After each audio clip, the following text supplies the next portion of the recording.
2 Kings from the World English Bible, chapters 1 through 8. Chapter 1. Moab rebelled against Israel after the death of Ahab. Ahaziah fell down through the lattice in his upper room that was in Samaria and was sick. So he sent messengers and said to them, Go, inquire of Baal-zebub, the god of Ekron, whether I will recover of this sickness. But the angel of Yahweh said to Elijah the Tishbite, Arise, go up to meet the messengers of the king of Samaria, and tell them, Is it because there is no God in Israel that you go to inquire of Baal-zebub, the god of Ekron? Now therefore thus says Yahweh, You shall not come down from the bed where you have gone up, but shall surely die. Elijah departed. The messengers returned to him, and he said to them, Why is it that you have returned? They said to him, A man came up to meet us, and said to us, Go, return to the king who sent you, and tell him, Thus says Yahweh, Is it because there is no God in Israel that you send to inquire of Baal-zebub, the god of Ekron? Therefore you shall not come down from the bed where you have gone up, but shall surely die. He said to them, What kind of man was he who came up to meet you and told you these words? They answered him, He was a hairy man, and wearing a leather belt around his waist. He said, It is Elijah the Tishbite. Then the king sent a captain of 50 with his 50 to him.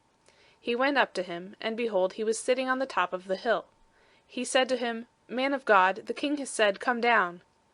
Elijah answered to the captain of 50, If I am a man of God, let fire come down from the sky and consume you and your 50. Fire came down from the sky and consumed him and his 50. Again he sent to him another captain of 50 and his 50. He answered him, Man of God, the king has said, Come down quickly. Elijah answered them, If I am a man of God, let fire come down from the sky and consume you and your 50. The fire of God came down from the sky and consumed him and his 50. Again he sent the captain of a third 50 with his 50. The third captain of 50 went up, and came and fell on his knees before Elijah, and begged him, and said to him, Man of God, please let my life and the life of these 50 your servants be precious in your sight. Behold, fire came down from the sky, and consumed the 2 former captains of 50 with their 50s. But now let my life be precious in your sight. The angel of Yahweh said to Elijah, Go down with him, don't be afraid of him. He arose and went down with him to the king. He said to him, Thus says Yahweh, Because you have sent messengers to inquire of Baal-zebub, the god of Ekron, is it because there is no God in Israel to inquire of his word? Therefore you shall not come down from the bed where you have gone up, but shall surely die. So he died according to the word of Yahweh which Elijah had spoken. Jehoram began to reign in his place in the 2nd year of Jehoram the son of Jehoshaphat, king of Judah, because he had no son. Now the rest of the acts of Ahaziah which he did, aren't they written in the book of the Chronicles of the Kings of Israel? Chapter 2. It happened, when Yahweh would take up Elijah by a whirlwind into heaven, that Elijah went with Elisha from Gilgal. Elijah said to Elisha, Please wait here, for Yahweh has sent me as far as Bethel. Elisha said, As Yahweh lives, and as your soul lives, I will not leave you. So they went down to Bethel. The sons of the prophets who were at Bethel came out to Elisha and said to him, Do you know that Yahweh will take away your master from your head today? He said, Yes, I know it, hold your peace. Elijah said to him, Elisha, please wait here, for Yahweh has sent me to Jericho. He said, As Yahweh lives, and as your soul lives, I will not leave you. So they came to Jericho. The sons of the prophets who were at Jericho came near to Elisha, and said to him, Do you know that Yahweh will take away your master from your head today? He answered, Yes, I know it, hold your peace. Elijah said to him, Please wait here, for Yahweh has sent me to the Jordan. He said, As Yahweh lives, and as your soul lives, I will not leave you. They both went on. 50 men of the sons of the prophets went, and stood opposite them at a distance, and they both stood by the Jordan. Elijah took his mantle, and wrapped it together, and struck the waters, and they were divided here and there, so that they too went over on dry ground. It happened, when they had gone over, that Elijah said to Elisha, Ask what I shall do for you before I am taken from you. Elisha said, Please let a double portion of your spirit be on me. He said, You have asked a hard thing. If you see me when I am taken from you, it shall be so for you, but if not, it shall not be so. It happened, as they still went on and talked, that behold, a chariot of fire and horses of fire separated them, and Elijah went up by a whirlwind into heaven. Elisha saw it, and he cried, my father, the chariots of Israel and its horsemen. He saw him no more, and he took hold of his own clothes and tore them in 2 pieces. He took up also the mantle of Elijah that fell from him, and went back, and stood by the bank of the Jordan. He took the mantle of Elijah that fell from him, and struck the waters, and said, Where is Yahweh, the God of Elijah? When he also had struck the waters, they were divided here and there, and Elisha went over. When the sons of the prophets who were at Jericho over against him saw him, they said, The spirit of Elijah rests on Elisha. They came to meet him, and bowed themselves to the ground before him. They said to him, See now, there are with your servants 50 strong men. Please let them go and seek your master. Perhaps the spirit of Yahweh has taken him up and put him on some mountain, or into some valley. He said, You shall not send them. When they urged him until he was ashamed, he said, Send them. They sent therefore 50 men, and they searched for 3 days, but didn't find him. They came back to him while he stayed at Jericho, and he said to them, Didn't I tell you, don't go? The men of the city said to Elisha, Behold, please, the situation of this city is pleasant, as my lord sees, but the water is bad, and the land miscarries. He said, Bring me a new jar, and put salt in it. They brought it to him. He went out to the spring of the waters, and threw salt into it, and said, Thus says Yahweh, I have healed these waters. There shall not be from there any more death or miscarrying. So the waters were healed to this day, according to the word of Elisha which he spoke. He went up from there to Bethel. As he was going up by the way, some youths came out of the city and mocked him, and said to him, Go up, you baldy! Go up, you bald head! He looked behind him and saw them, and cursed them in the name of Yahweh. 2 female bears came out of the woods, and mauled 42 of those youths. He went from there to Mount Carmel, and from there he returned to Samaria. Chapter 3. Now Jehoram the son of Ahab began to reign over Israel in Samaria in the 18th year of Jehoshaphat king of Judah, and reigned 12 years. He did that which was evil in the sight of Yahweh, but not like his father and like his mother, for he put away the pillar of Baal that his father had made. Nevertheless he held to the sins of Jeroboam the son of Nebat, with which he made Israel to sin, and he didn't depart from it. Now Mesha king of Moab was a sheep breeder, and he rendered to the king of Israel the wool of 100,000 lambs, and of 100,000 rams. But it happened, when Ahab was dead, that the king of Moab rebelled against the king of Israel. King Jehoram went out of Samaria at that time, and mustered all Israel. He went and sent to Jehoshaphat the king of Judah, saying, The king of Moab has rebelled against me. Will you go with me against Moab to battle? He said, I will go up. I am as you are, my people as your people, my horses as your horses. He said, Which way shall we go up? He answered, The way of the wilderness of Edom. So the king of Israel went, and the king of Judah, and the king of Edom, and they made a circuit of 7 days' journey. There was no water for the army, nor for the animals that followed them. The king of Israel said, Alas, for Yahweh has called these 3 kings together to deliver them into the hand of Moab. But Jehoshaphat said, Isn't there here a prophet of Yahweh, that we may inquire of Yahweh by him? One of the king of Israel's servants answered, Elisha the son of Shaphat is here, who poured water on the hands of Elijah. Jehoshaphat said, The word of Yahweh is with him. So the king of Israel and Jehoshaphat and the king of Edom went down to him. Elisha said to the king of Israel, What have I to do with you? Go to the prophets of your father and to the prophets of your mother. The king of Israel said to him, No, for Yahweh has called these 3 kings together to deliver them into the hand of Moab. Elisha said, As Yahweh of armies lives, before whom I stand, surely were it not that I respect the presence of Jehoshaphat the king of Judah, I would not look toward you nor see you. But now bring me a minstrel. It happened, when the minstrel played, that the hand of Yahweh came on him. He said, Thus says Yahweh, Make this valley full of trenches. For thus says Yahweh, You will not see wind, neither will you see rain, yet that valley shall be filled with water, and you will drink, both you and your livestock and your animals. This is but a light thing in the sight of Yahweh. He will also deliver the Moabites into your hand. You shall strike every fortified city, and every choice city, and shall fell every good tree, and stop all springs of water, and mar every good piece of land with stones. It happened in the morning, about the time of offering the offering, that behold, water came by the way of Edom, and the country was filled with water. Now when all the Moabites heard that the kings had come up to fight against them, they gathered themselves together, all who were able to put on armor, and upward, and stood on the border. They rose up early in the morning, and the sun shone on the water, and the Moabites saw the water over against them as red as blood. They said, This is blood. The kings are surely destroyed, and they have struck each other. Now therefore, Moab, to the spoil. When they came to the camp of Israel, the Israelites rose up and struck the Moabites, so that they fled before them, and they went forward into the land, smiting the Moabites. They beat down the cities, and on every piece of good land they cast every man his stone, and filled it. And they stopped all the springs of water, and felled all the good trees, until in Kir-Hareseth only they left its stones. However, the men armed with slings went about it, and struck it. When the king of Moab saw that the battle was too severe for him, he took with him 700 men who drew sword, to break through to the king of Edom, but they could not. Then he took his eldest son, who would have reigned in his place, and offered him for a burnt offering on the wall. There was great wrath against Israel, and they departed from him, and returned to their own land. Chapter 4. Now there cried a certain woman of the wives of the sons of the prophets to Elisha, saying, Your servant my husband is dead. You know that your servant feared Yahweh. Now the creditor has come to take for himself my 2 children to be slaves. Elisha said to her, What shall I do for you? Tell me, what do you have in the house? She said, Your handmaid has nothing in the house except a pot of oil. Then he said, Go, borrow containers from of all your neighbors, even empty containers. Don't borrow just a few.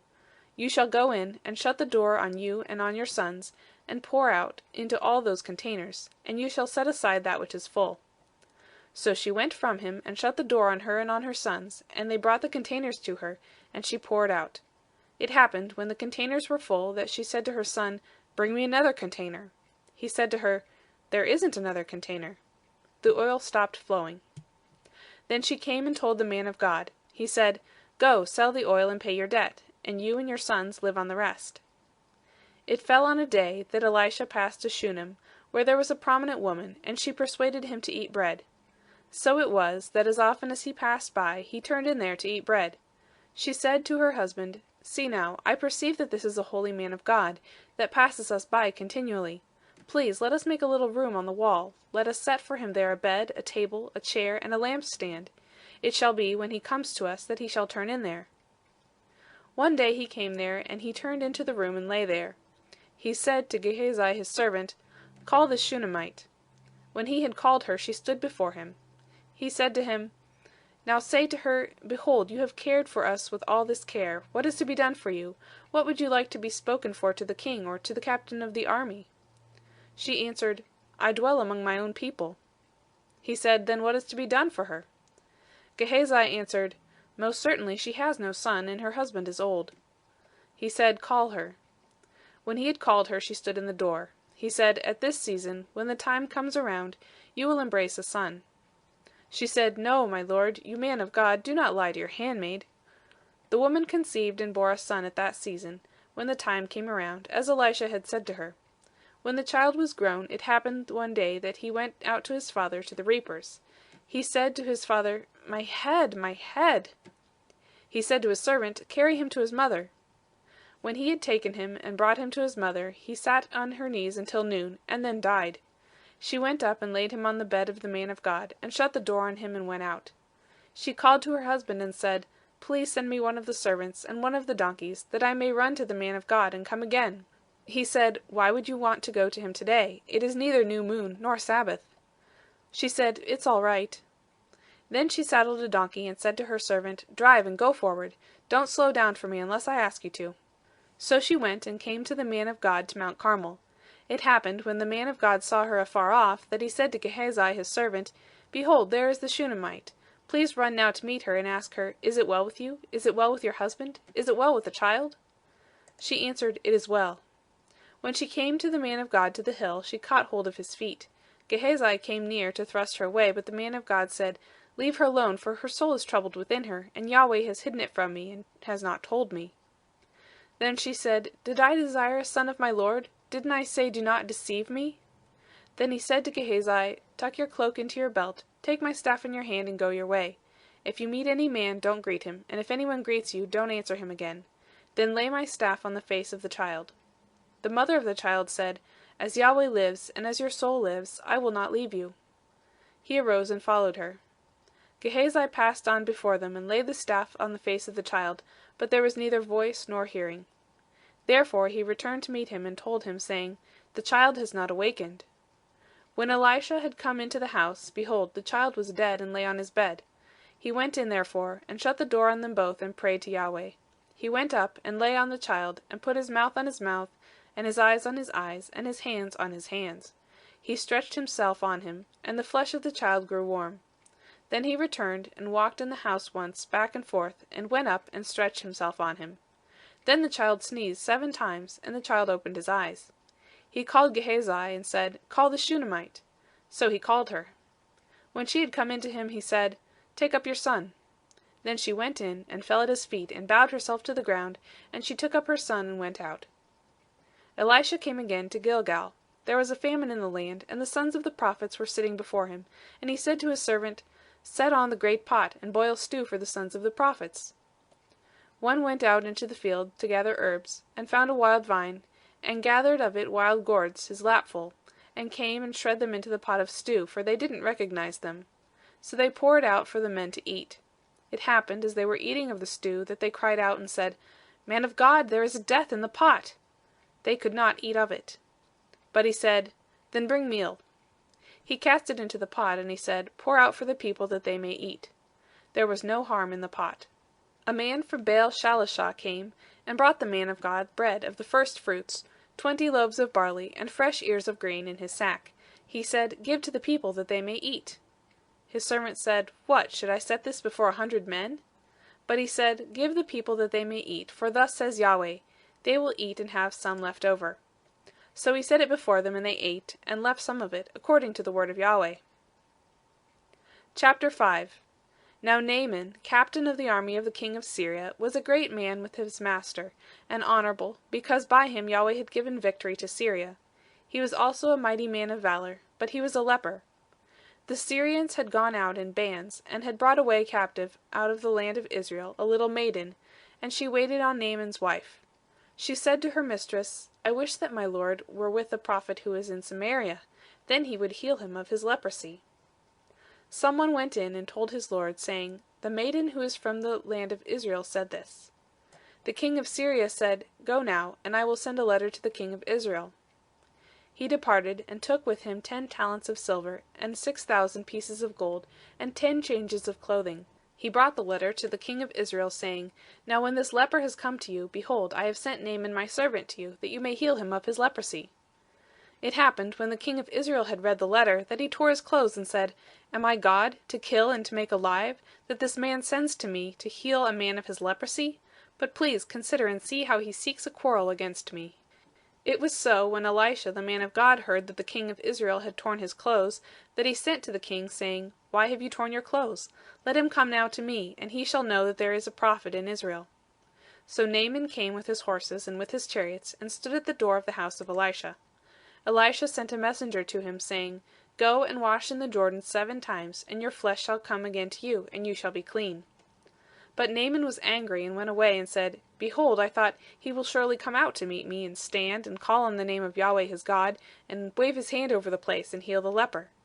Aren't Abana and Pharpar, the rivers of Damascus, better than all the waters of Israel? Couldn't I wash in them and be clean? So he turned and went away in a rage. His servants came near, and spoke to him, and said, My father, if the prophet had asked you to do some great thing, wouldn't you have done it? How much rather then when he says to you, Wash and be clean? Then he went down, and dipped himself 7 times in the Jordan, according to the saying of the man of God, and his flesh was restored like the flesh of a little child, and he was clean. He returned to the man of God, he and all his company, and came and stood before him. And he said, See now, I know that there is no God in all the earth but in Israel. Now therefore, please, take a gift from your servant. But he said, As Yahweh lives, before whom I stand, I will receive none. He urged him to take it, but he refused. Naaman said, If not, then, please let 2 mules' burden of earth be given to your servant, for your servant will from now on offer neither burnt offerings nor sacrifice to other gods, but to Yahweh. In this thing may Yahweh pardon your servant, when my master goes into the house of Rimmon to worship there, and he leans on my hand, and I bow myself in the house of Rimmon. When I bow myself in the house of Rimmon, may Yahweh pardon your servant in this thing. He said to him, Go in peace. So he departed from him a little way. But Gehazi, the servant of Elisha the man of God, said, Behold, my master has spared this Naaman the Syrian, in not receiving at his hands that which he brought. As Yahweh lives, I will run after him and take something from him. So Gehazi followed after Naaman. When Naaman saw one running after him, he came down from the chariot to meet him, and said, Is all well? He said, All is well. My master has sent me, saying, Behold, even now 2 young men of the sons of the prophets have come to me from the hill country of Ephraim. Please give them a talent of silver and 2 changes of clothing. Naaman said, Be pleased to take 2 talents. He urged him, and bound 2 talents of silver in 2 bags, with 2 changes of clothing, and laid them on 2 of his servants, and they carried them before him. When he came to the hill, he took them from their hand, and stored them in the house. Then he let the men go, and they departed. But he went in, and stood before his master. Elisha said to him, Where did you come from, Gehazi? He said, Your servant went nowhere. He said to him, Didn't my heart go with you, when the man turned from his chariot to meet you? Is it a time to receive money, and to receive garments, and olive groves, and vineyards, and sheep, and cattle, and male servants, and female servants? Therefore the leprosy of Naaman will cling to you, and to your seed forever. He went out from his presence a leper, as white as snow. Chapter 6. The sons of the prophets said to Elisha, See now, the place where we dwell before you is too small for us. Please let us go to the Jordan, and every man take a beam from there, and let us make a place there where we may dwell. He answered, Go. One said, Please be pleased to go with your servants. He answered, I will go. So he went with them. When they came to the Jordan, they cut down wood. But as one was felling a beam, the axe head fell into the water. Then he cried and said, Alas, my master, for it was borrowed. The man of God asked, Where did it fall? He showed him the place. He cut down a stick, threw it in there, and made the iron float. He said, Take it. So he put out his hand and took it. Now the king of Syria was warring against Israel, and he took counsel with his servants, saying, My camp will be in such and such a place. The man of God sent to the king of Israel, saying, Beware that you not pass such a place, for the Syrians are coming down there. The king of Israel sent to the place which the man of God had told him and warned him of, and he saved himself there, not once nor twice. The heart of the king of Syria was very troubled about this. He called his servants and said to them, Won't you show me which of us is for the king of Israel? One of his servants said, No, my lord, O king, but Elisha, the prophet who is in Israel, tells the king of Israel the words that you speak in your bedroom. He said, Go and see where he is, that I may send and get him. It was told him, saying, Behold, he is in Dothan. Therefore he sent horses, chariots, and a great army there. They came by night and surrounded the city. When the servant of the man of God had risen early and gone out, behold, an army with horses and chariots was around the city. His servant said to him, Alas, my master, what shall we do? He answered, Don't be afraid, for those who are with us are more than those who are with them. Elisha prayed and said, Yahweh, please open his eyes that he may see. Yahweh opened the eyes of the young man, and he saw, and behold, the mountain was full of horses and chariots of fire around Elisha. When they came down to him, Elisha prayed to Yahweh and said, Please strike this people with blindness. He struck them with blindness according to the word of Elisha. Elisha said to them, This is not the way, neither is this the city. Follow me, and I will bring you to the man whom you seek. He led them to Samaria. It happened, when they had come into Samaria, that Elisha said, Yahweh, open the eyes of these men, that they may see. Yahweh opened their eyes, and they saw, and behold, they were in the midst of Samaria. The king of Israel said to Elisha when he saw them, My father, shall I strike them? Shall I strike them? He answered, You shall not strike them. Would you strike those whom you have taken captive with your sword and with your bow? Set bread and water before them, that they may eat and drink, and go to their master. He prepared great feast for them. When they had eaten and drunk, he sent them away, and they went to their master. The bands of Syria stopped raiding the land of Israel. It happened after this, that Ben-Hadad the king of Syria gathered all his army, and went up and besieged Samaria. There was a great famine in Samaria. Behold, they besieged it, until a donkey's head was sold for 80 pieces of silver, and the 4th part of a cab of dove's dung for 5 pieces of silver. As the king of Israel was passing by on the wall, a woman cried to him, saying, Help, my lord, O king. He said, If Yahweh doesn't help you, from where could I help you? From of the threshing floor, or from the winepress? The king said to her, What ails you? She answered, This woman said to me, Give your son, that we may eat him today, and we will eat my son tomorrow. So we boiled my son and ate him, and I said to her on the next day, Give your son, that we may eat him, and she has hidden her son. It happened, when the king heard the words of the woman, that he tore his clothes. Now he was passing by on the wall, and the people looked, and behold, he had sackcloth underneath on his flesh. Then he said, God do so to me and more, if the head of Elisha the son of Shaphat shall stay on him this day. But Elisha was sitting in his house, and the elders were sitting with him. Then the king sent a man from before him. But before the messenger came to him, he said to the elders, "Do you see how this son of a murderer has sent to take away my head? Behold, when the messenger comes, shut the door, and hold the door shut against him. Isn't the sound of his master's feet behind him?" While he was still talking with them, behold, the messenger came down to him. Then he said, "Behold, this evil is from Yahweh. Why should I wait for Yahweh any longer?" Chapter 7. Elisha said, "Hear the word of Yahweh. Thus says Yahweh, Tomorrow about this time a measure of fine flour will be sold for a shekel, and 2 measures of barley for a shekel, in the gate of Samaria." Then the captain on whose hand the king leaned answered the man of God, and said, "Behold, if Yahweh make windows in heaven, could this thing be?" He said, "Behold, you shall see it with your eyes, but shall not eat of it." Now there were 4 leprous men at the entrance of the gate.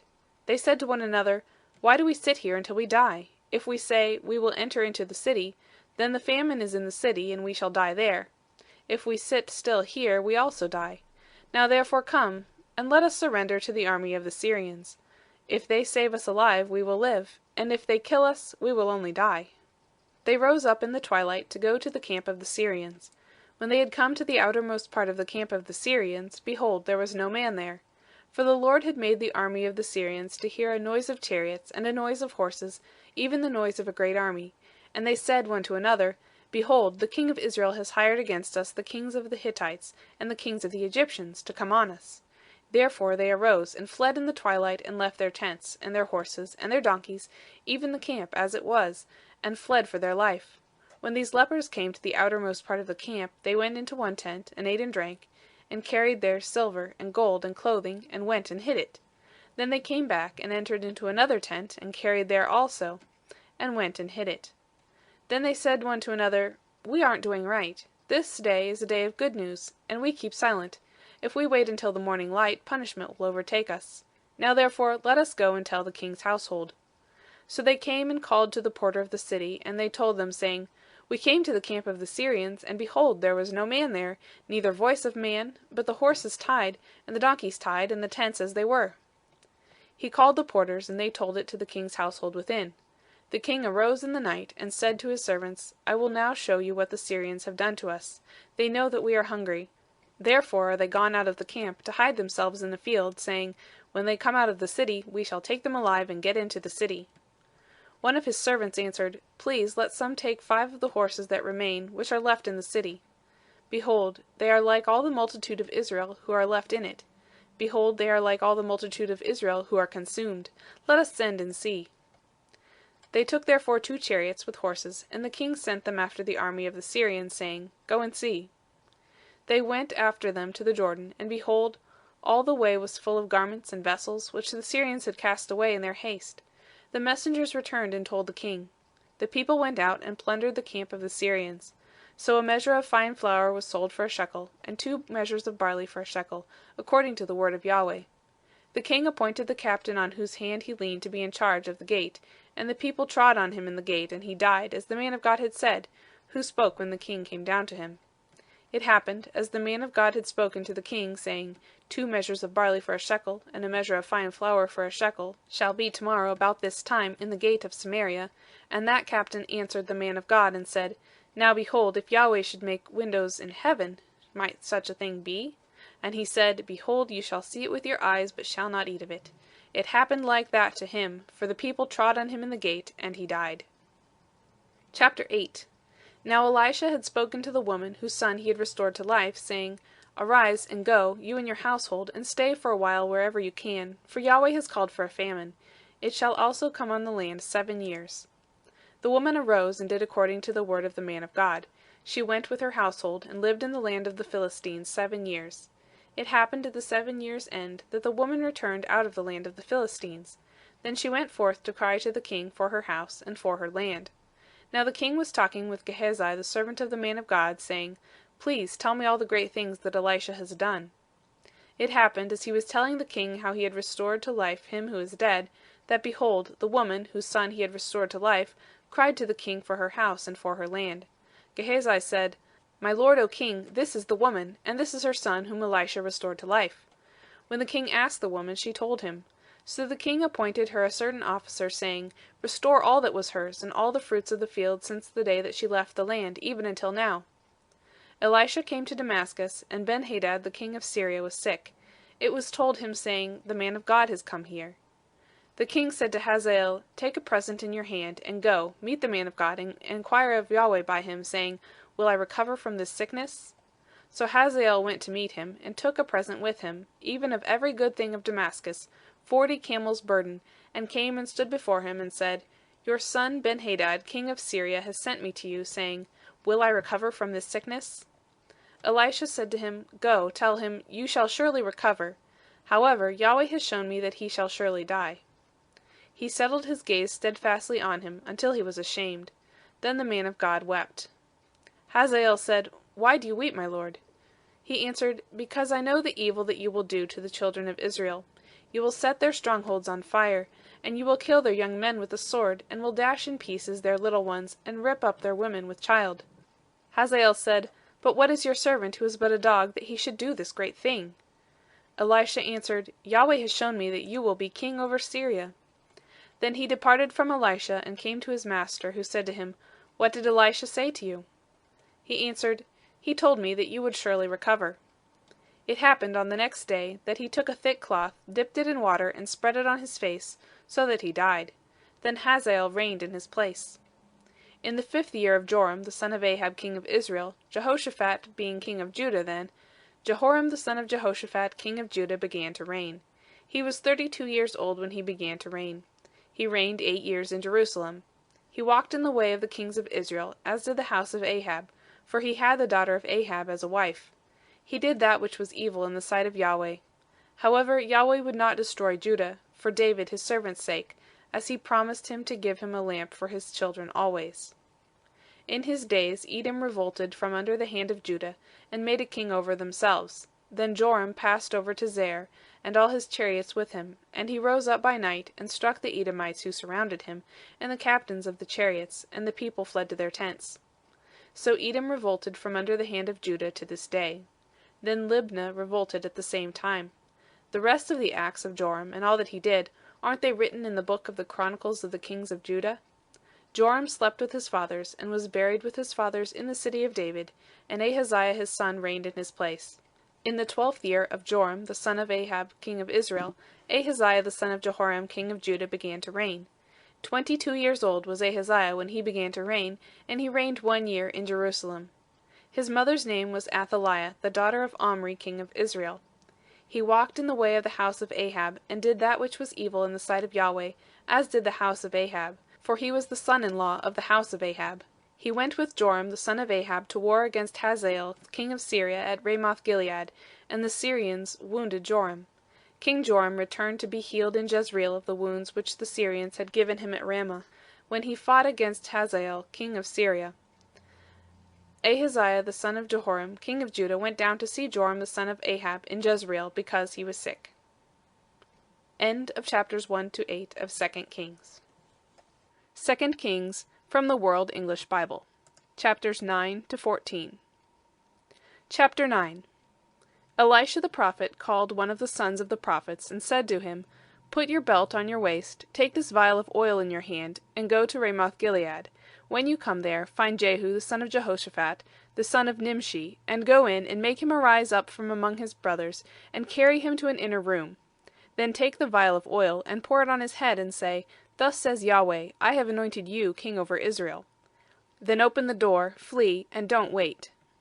So the young man, even the young man the prophet, went to Ramoth-Gilead. When he came, behold, the captains of the army were sitting.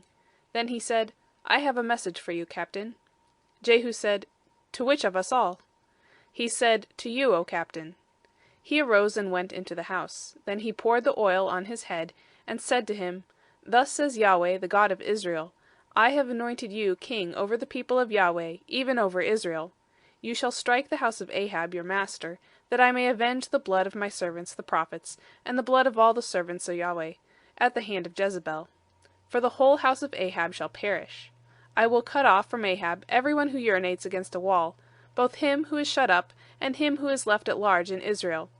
I will make the house of Ahab like the house of Jeroboam the son of Nebat, and like the house of Baasha the son of Ahijah. The dogs will eat Jezebel on the plot of ground of Jezreel, and there shall be none to bury her." He opened the door and fled. Then Jehu came forth to the servants of his lord, and one said to him, "Is all well? Why did this mad fellow come to you?" He said to them, "You know the man and what his talk was." They said, "That is a lie. Tell us now." He said to me, "Thus says Yahweh, I have anointed you king over Israel." Then they hurried, and every man took his garment, and put it under him on the top of the stairs, and blew the trumpet, saying, "Jehu is king." So Jehu, the son of Jehoshaphat, the son of Nimshi, conspired against Joram. Now Joram was keeping Ramoth-Gilead, he and all Israel, because of Hazael king of Syria. But King Joram was returned to be healed in Jezreel of the wounds which the Syrians had given him, when he fought with Hazael king of Syria. Jehu said, "If this is your thinking, then let no one escape and go out of the city, to go to tell it in Jezreel." So Jehu rode in a chariot, and went to Jezreel, for Joram lay there. Ahaziah king of Judah had come down to see Joram. Now the watchman was standing on the tower in Jezreel, and he spied the company of Jehu as he came, and said, "I see a company." Joram said, "Take a horseman, and send to meet them, and let him say, 'Is it peace?'" So there went one on horseback to meet him, and said, "Thus says the king, 'Is it peace?'" Jehu said, "What do you have to do with peace? Fall in behind me." The watchman said, "The messenger came to them, but he isn't coming back." Then he sent out a second on horseback, who came to them, and said, "Thus says the king, 'Is it peace?'" Jehu answered, "What do you have to do with peace? Fall in behind me." The watchman said, "He came to them and isn't coming back. The driving is like the driving of Jehu the son of Nimshi, for he drives furiously." Joram said, "Get ready." They got his chariot ready. Joram king of Israel and Ahaziah king of Judah went out, each in his chariot, and they went out to meet Jehu, and found him in the portion of Naboth the Jezreelite. It happened, when Joram saw Jehu, that he said, "Is it peace, Jehu?" He answered, "What peace, so long as the prostitution of your mother Jezebel and her witchcraft abound?" Joram turned his hands and fled, and said to Ahaziah, "There is treason, Ahaziah." Jehu drew his bow with his full strength, and struck Joram between his arms, and the arrow went out at his heart, and he sunk down in his chariot. Then Jehu said to Bidkar his captain, "Pick him up, and throw him in the plot of the field of Naboth the Jezreelite. For remember how, when you and I rode together after Ahab his father, Yahweh laid this burden on him. Surely I have seen yesterday the blood of Naboth, and the blood of his sons, says Yahweh, and I will repay you in this plot of ground, says Yahweh. Now therefore take and cast him onto the plot of ground, according to the word of Yahweh." But when Ahaziah the king of Judah saw this, he fled by the way of the garden house. Jehu followed after him and said, "Strike him also in the chariot." They struck him at the ascent of Gur, which is by Ibleam. He fled to Megiddo, and died there. His servants carried him in a chariot to Jerusalem, and buried him in his tomb with his fathers, in the city of David. In the 11th year of Joram the son of Ahab, began Ahaziah to reign over Judah. When Jehu had come to Jezreel, Jezebel heard of it, and she painted her eyes, and attired her head, and looked out at the window. As Jehu entered in at the gate, she said, "Do you come in peace, Zimri, you murderer of your master?" He lifted up his face to the window, and said, "Who is on my side, who?" 2 or 3 eunuchs looked out at him. He said, "Throw her down." So they threw her down, and some of her blood was sprinkled on the wall, and on the horses. Then he trampled her under foot. When he had come in, he ate and drank, and he said, "See now to this cursed woman, and bury her, for she is a king's daughter." They went to bury her, but they found no more of her than the skull, and the feet, and the palms of her hands. Therefore they came back and told him. He said, "This is the word of Yahweh which he spoke by his servant Elijah the Tishbite, saying, The dogs will eat the flesh of Jezebel on the plot of Jezreel, and the body of Jezebel shall be as dung on the face of the field in the portion of Jezreel, so that they shall not say, This is Jezebel." Chapter 10. Now Ahab had 70 sons in Samaria. Jehu wrote letters, and sent to Samaria to the rulers of Jezreel, even the elders, and to those who brought up the sons of Ahab, saying, Now as soon as this letter comes to you, since your master's sons are with you, and there are with you chariots and horses, a fortified city also, and armor, select the best and fittest of your master's sons, set him on his father's throne, and fight for your master's house. But they were exceedingly afraid, and said, Behold, the 2 kings didn't stand before him. How then shall we stand? He who was over the household, and he who was over the city, the elders also, and those who raised the children, sent to Jehu, saying, We are your servants, and will do all that you ask us. We will not make any man king. You do that which is good in your eyes. Then he wrote a letter the 2nd time to them, saying, If you are on my side, and if you will listen to my voice, take the heads of the men your master's sons, and come to me to Jezreel by tomorrow this time. Now the king's sons, being 70 persons, were with the great men of the city, who brought them up. It happened, when the letter came to them, that they took the king's sons, and killed them, even 70 persons, and put their heads in baskets, and sent them to him to Jezreel. A messenger came and told him, They have brought the heads of the king's sons.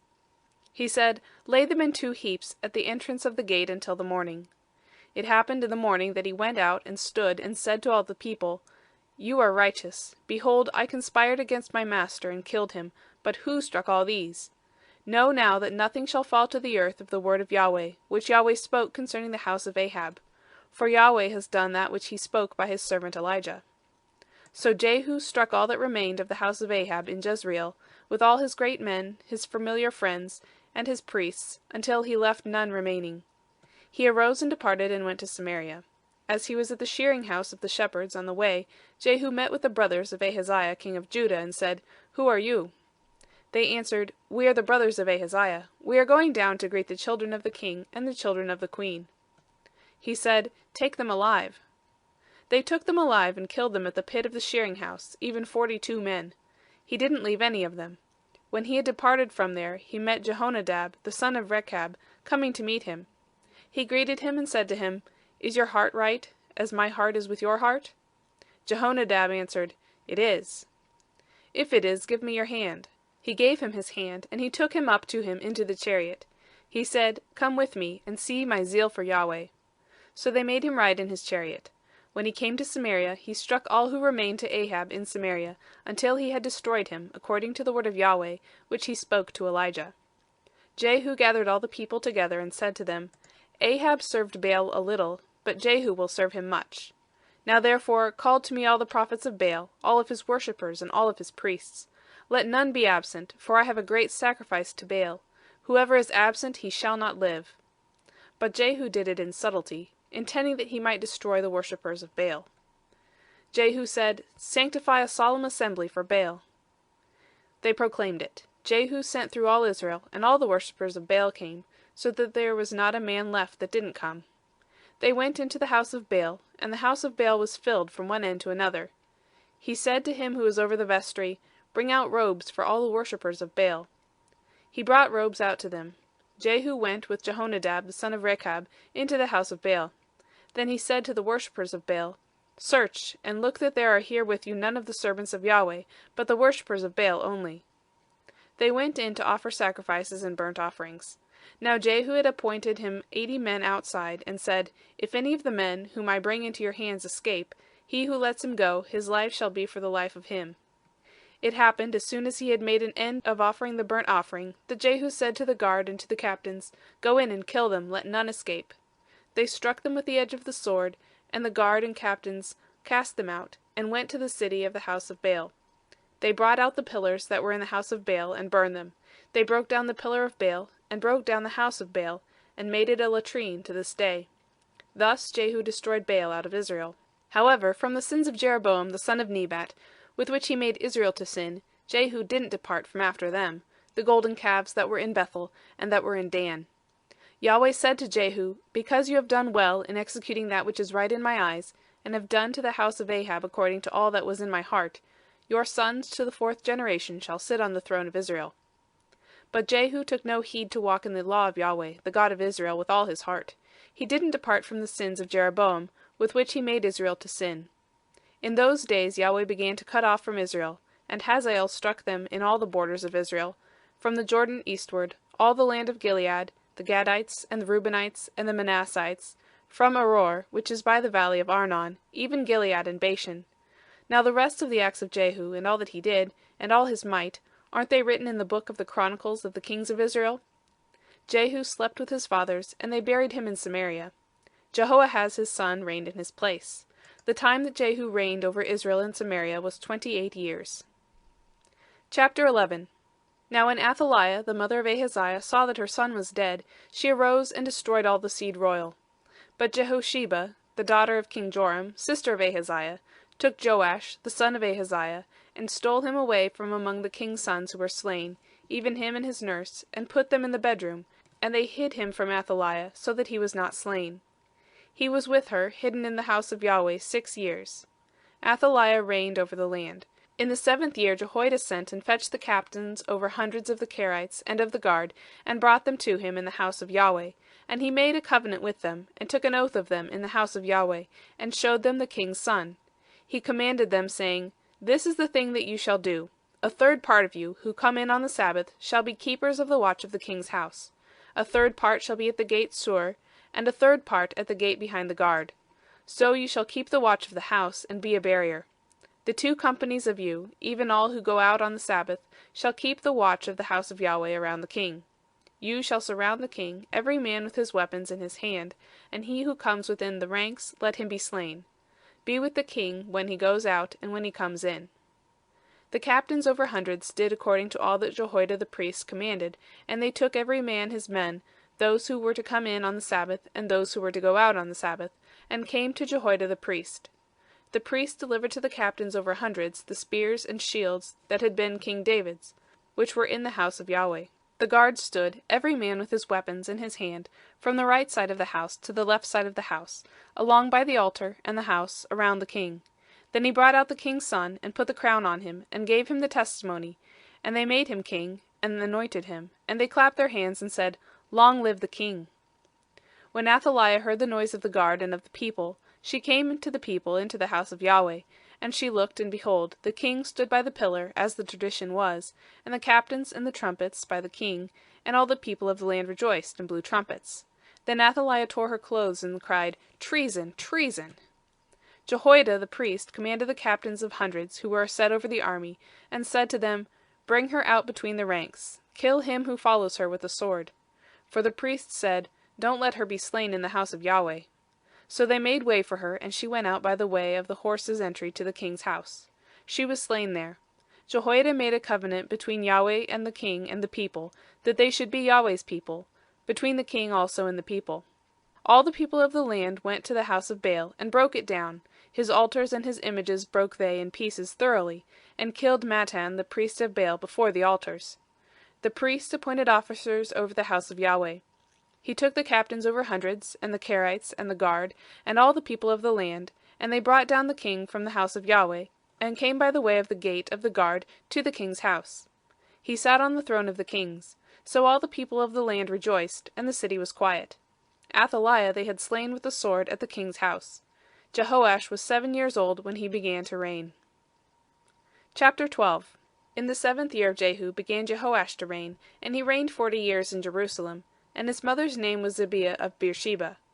Jehoash did that which was right in the eyes of Yahweh all his days, in which Jehoiada the priest instructed him.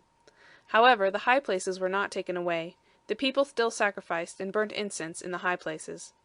Jehoash said to the priests, All the money of the holy things that is brought into the house of Yahweh, in current money, the money of the persons for whom each man is rated, and all the money that it comes into any man's heart to bring into the house of Yahweh, let the priests take it to them, every man from his acquaintance, and they shall repair the breaches of the house, wherever any breach shall be found.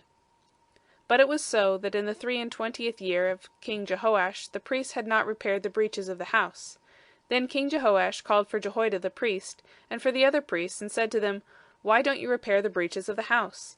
Now therefore take no more money from your treasurers, but deliver it for the breaches of the house. The priests consented that they should take no more money from the people, neither repair the breaches of the house. But Jehoiada the priest took a chest, and bored a hole in its lid, and set it beside the altar, on the right side as one comes into the house of Yahweh. And the priests who kept the threshold put therein all the money that was brought into the house of Yahweh. It was so, when they saw that there was much money in the chest, that the king's scribe and the high priest came up, and they put up in bags and counted the money that was found in the house of Yahweh. They gave the money that was weighed out into the hands of those who did the work, who had the oversight of the house of Yahweh, and they paid it out to the carpenters and the builders who worked on the house of Yahweh, and to the masons and the stone cutters, for buying timber and cut stone to repair the breaches of the house of Yahweh, and for all that was laid out for the house to repair it. But there were not made for the house of Yahweh cups of silver, snuffers, basins, trumpets, any vessels of gold, or vessels of silver, of the money that was brought into the house of Yahweh, for they gave that to those who did the work, and repaired therewith the house of Yahweh. Moreover, they didn't demand an accounting from the men into whose hand they delivered the money, to give it to those who did the work, for they dealt faithfully. The money for the trespass offerings, and the money for the sin offerings, was not brought into the house of Yahweh, it was the priests. Then Hazael king of Syria went up, and fought against Gath, and took it, and Hazael set his face to go up to Jerusalem. Jehoash king of Judah took all the holy things that Jehoshaphat and Jehoram and Ahaziah, his fathers, kings of Judah, had dedicated, and his own holy things, and all the gold that was found in the treasures of the house of Yahweh, and of the king's house, and sent it to Hazael king of Syria, and he went away from Jerusalem. Now the rest of the acts of Joash and all that he did, aren't they written in the book of the chronicles of the kings of Judah? His servants arose and made a conspiracy, and struck Joash at the house of Millo, on the way that goes down to Silla. For Jozachar the son of Shimeath, and Jehozabad the son of Shomer, his servants, struck him, and he died, and they buried him with his fathers in the city of David, and Amaziah his son reigned in his place. Chapter 13. In the 23 year of Joash, the son of Ahaziah, king of Judah, Jehoahaz the son of Jahab began to reign over Israel and Samaria for 17 years. He did that which was evil in the sight of Yahweh, and followed the sins of Jeroboam the son of Nebat, with which he made Israel to sin. He didn't depart from it. The anger of Yahweh was kindled against Israel, and he delivered them into the hand of Hazael king of Syria, and into the hand of Ben-Hadad the son of Hazael, continually. Jehoahaz begged Yahweh, and Yahweh listened to him, for he saw the oppression of Israel, how that the king of Syria oppressed them. Yahweh gave Israel a Savior, so that they went out from under the hand of the Syrians, and the children of Israel lived in their tents as before. Nevertheless, they didn't depart from the sins of the house of Jeroboam, with which he made Israel to sin, but walked therein, and there remained the Asherah also in Samaria.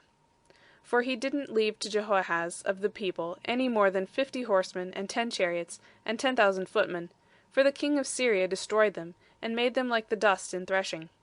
Now the rest of the acts of Jehoahaz, and all that he did, and his might, aren't they written in the book of the chronicles of the kings of Israel? Jehoahaz slept with his fathers, and they buried him in Samaria, and Joash his son reigned in his place.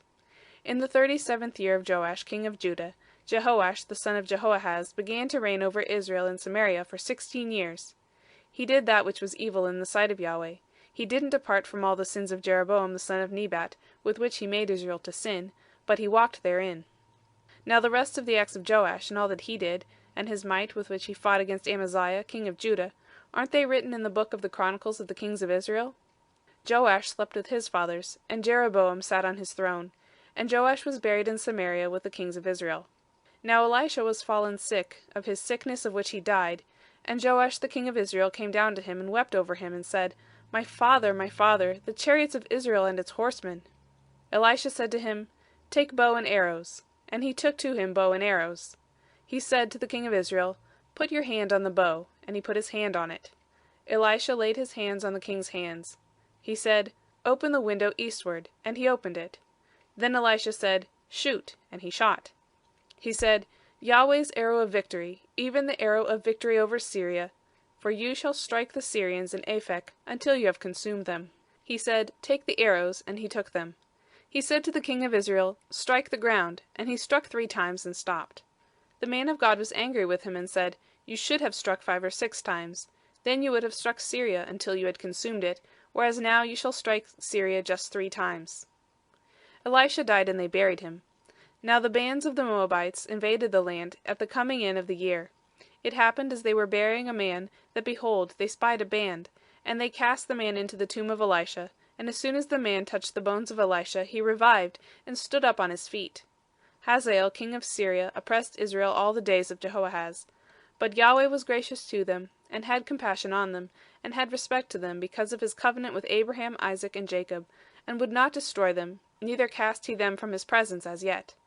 Hazael king of Syria died, and Ben-Hadad his son reigned in his place.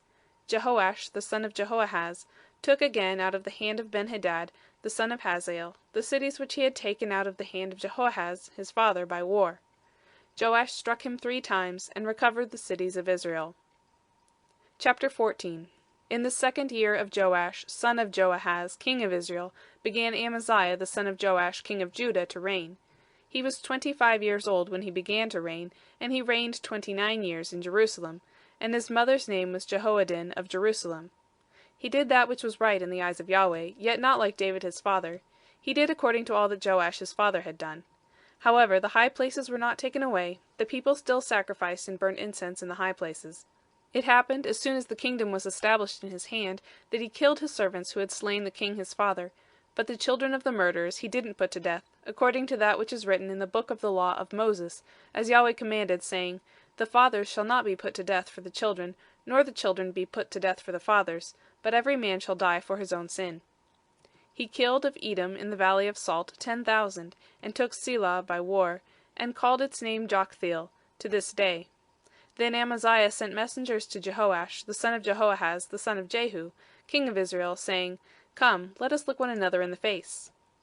Jehoash, the king of Israel, sent to Amaziah, king of Judah, saying, The thistle that was in Lebanon sent to the cedar that was in Lebanon, saying, Give your daughter to my son as wife. Then a wild animal that was in Lebanon passed by, and trampled down the thistle.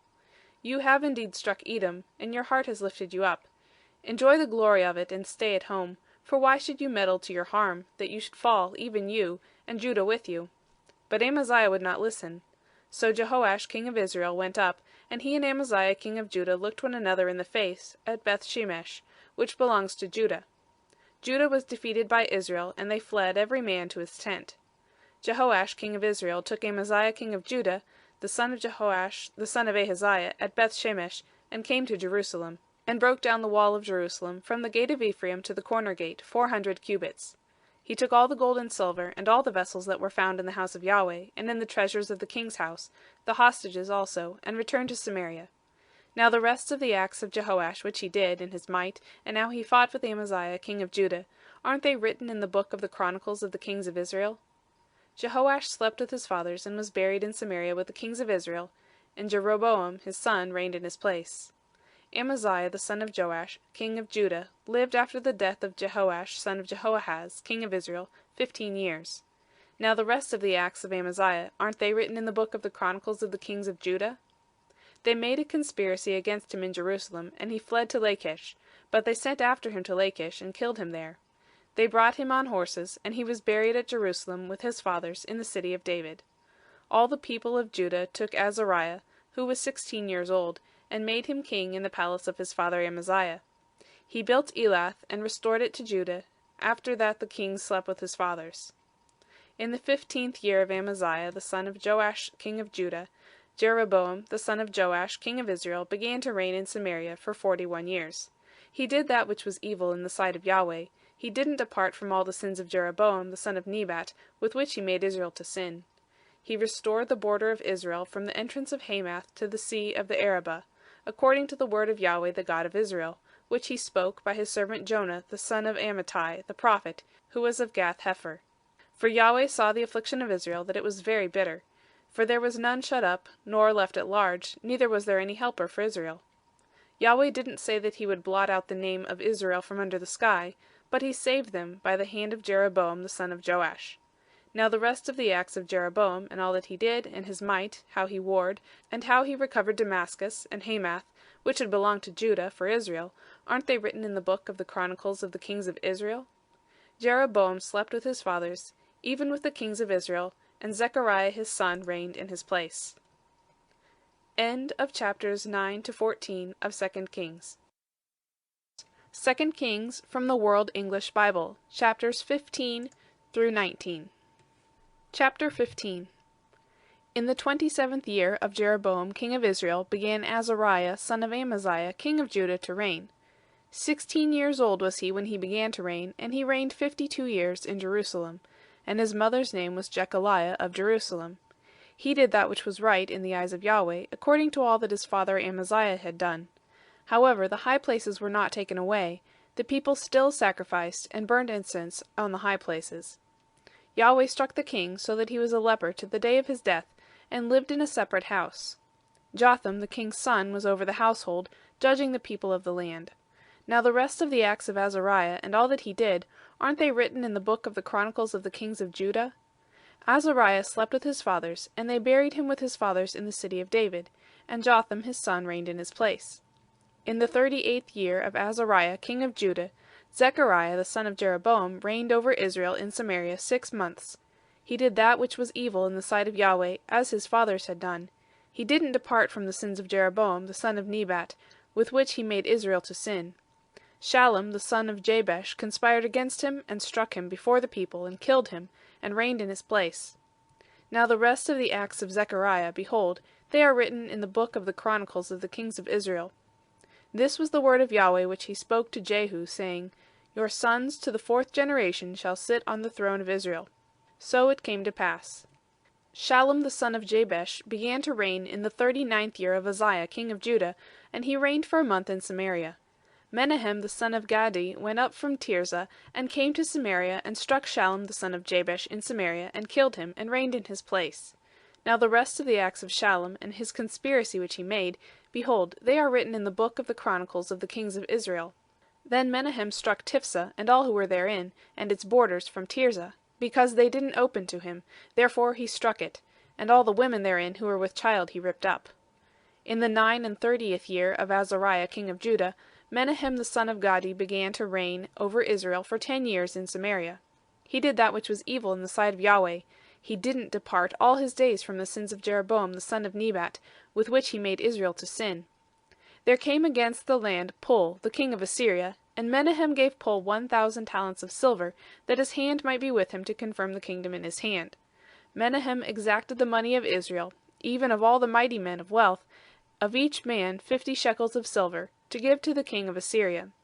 So the king of Assyria turned back, and didn't stay there in the land. Now the rest of the acts of Menahem, and all that he did, aren't they written in the book of the Chronicles of the kings of Israel? Menahem slept with his fathers, and Pekahiah his son reigned in his place. In the 50th year of Azariah king of Judah, Pekahiah the son of Menahem began to reign over Israel in Samaria for 2 years. He did that which was evil in the sight of Yahweh. He didn't depart from the sins of Jeroboam the son of Nebat, with which he made Israel to sin. Pekah the son of Remaliah, his captain, conspired against him, and struck him in Samaria, in the castle of the king's house, with Argob and Arieh, and with him were 50 men of the Gileadites, and he killed him and reigned in his place. Now the rest of the acts of Pekahiah, and all that he did, behold, they are written in the book of the Chronicles of the kings of Israel. In the 52nd year of Azariah king of Judah, Pekah the son of Remaliah began to reign over Israel in Samaria for 20 years. He did that which was evil in the sight of Yahweh. He didn't depart from the sins of Jeroboam the son of Nebat, with which he made Israel to sin. In the days of Pekah king of Israel came Tiglath-Pileser king of Assyria, and took Ijon, and Abel-Beth-Maachah, and Janoah, and Kadesh, and Hazor, and Gilead, and Galilee, all the land of Naphtali, and he carried them captive to Assyria. Hoshea the son of Elah made a conspiracy against Pekah the son of Remaliah, and struck him and killed him, and reigned in his place, in the 20th year of Jotham the son of Uzziah.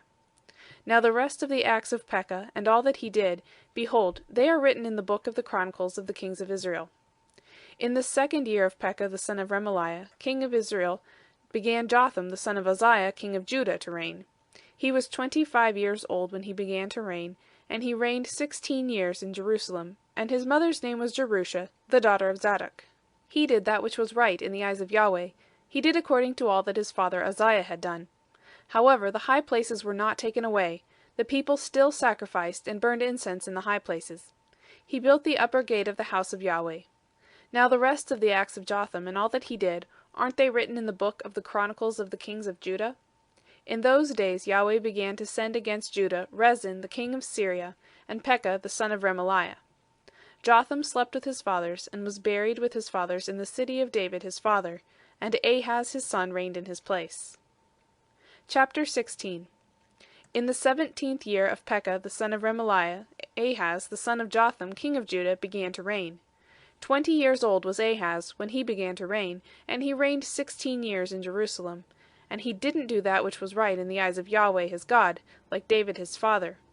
But he walked in the way of the kings of Israel, yes, and made his son to pass through the fire, according to the abominations of the nations whom Yahweh cast out from before the children of Israel. He sacrificed and burnt incense on the high places, and on the hills, and under every green tree. Then Rezin king of Syria, and Pekah son of Remaliah king of Israel, came up to Jerusalem to war, and they besieged Ahaz, but could not overcome him. At that time Rezin king of Syria recovered Elath to Syria, and drove the Jews from Elath, and the Syrians came to Elath, and live there to this day. So Ahaz sent messengers to Tiglath-Pileser king of Assyria, saying, I am your servant and your son. Come up and save me out of the hand of the king of Syria, and out of the hand of the king of Israel, who rise up against me.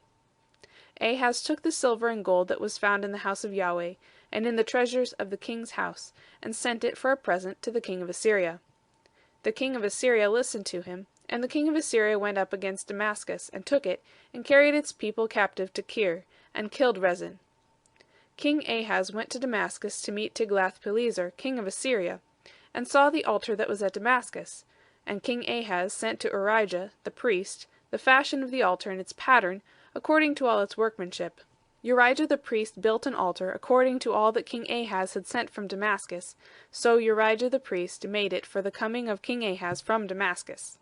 When the king had come from Damascus, the king saw the altar, and the king drew near to the altar, and offered on it. He burnt his burnt offering and his meal offering, and poured his drink offering, and sprinkled the blood of his peace offerings on the altar. The bronze altar, which was before Yahweh, he brought from the forefront of the house, from between his altar and the house of Yahweh, and put it on the north side of his altar.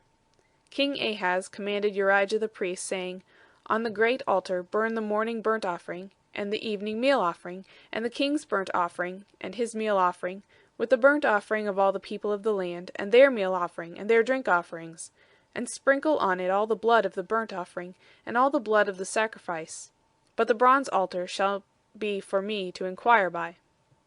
Urijah the priest did so, according to all that King Ahaz commanded.